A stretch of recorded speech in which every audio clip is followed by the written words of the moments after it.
filed with VOD-TV. We're at the Excellence in Education National Summit Conference, and we're with Rob Koplin, Rob of Elixir XES. 3D. And 3D says it all. And I'm looking here at a white paper you have. The technology brought a pot of gold to the motion picture box office. It has the potential to bring golden learning back to our schools at warp speed. First, why don't you tell us a little bit about your 3D technology, what you have been using for it, using it for? We've actually, it started with the medical industry, and the creator of this technology, he actually wasn't really happy with how they were doing arthroscopic surgery.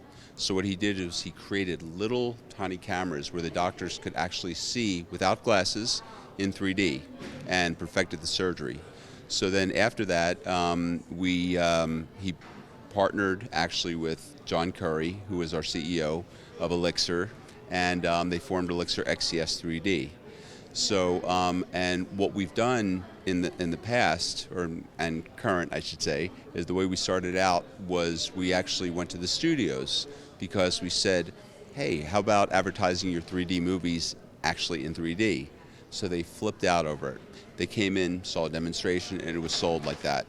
Then what happened was we were just literally word of mouth. We've been flying under the radar, and casinos, they had approached us. So we're actually in casinos, and you could actually take the bezel off of this, and you could tile it. So you could have 50 monitors up there, and you could actually create 50 different images, or you could create one image out of the 50. You could also we could also put, let's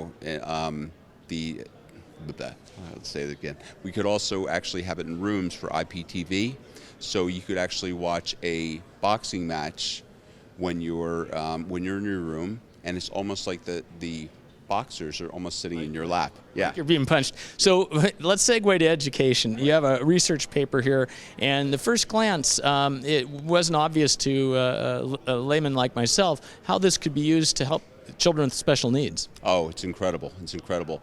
We were working with the Gemstone Foundation and a few other foundations, and what we did was we did focus groups and 2D versus 3D.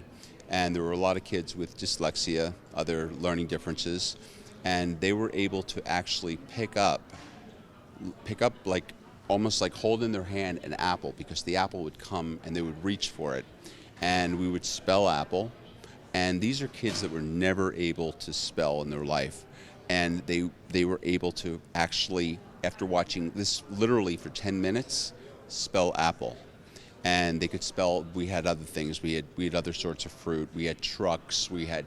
And it was so engaging. And they felt like they were almost part of the monitor.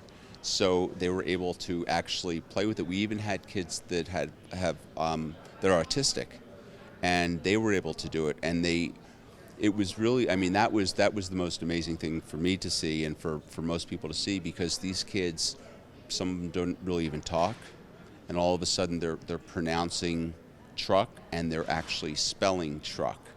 So it's really an amazing piece of equipment. It's very, very entertaining. It's fun. It's great for the movie industry. But my passion is education. So bringing it to the education is it's the way to go.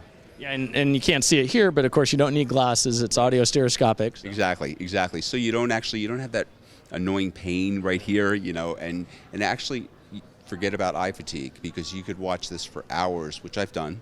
Watch this for hours, and you do not feel fatigued at all. You just feel really just kind of vibrant at the end. You don't.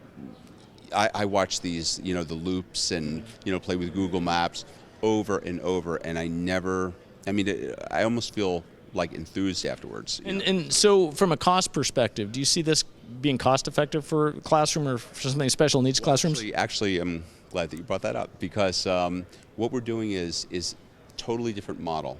We do not want to charge the schools anything. What we want to do is there are certain, I could just name Scholastic, for example, where they could provide content, they could advertise.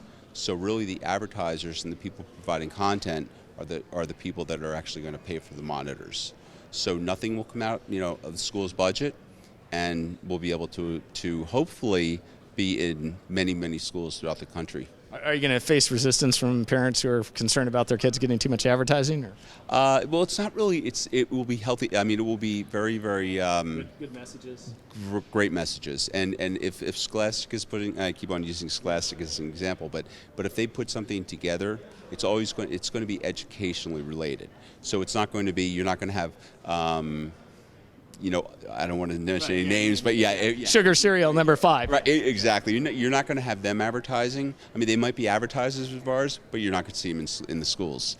So it's just going to be, everything is going to be, targeting education, whether it's math, history, English, it's going to be targeting that. But it's all going to be, to help the kids. So that's what our model is, pretty much. Well, Rob, that's super. I appreciate your time, and good luck in this market. Thank you so much. Pleasure meeting you. Likewise. Thank you.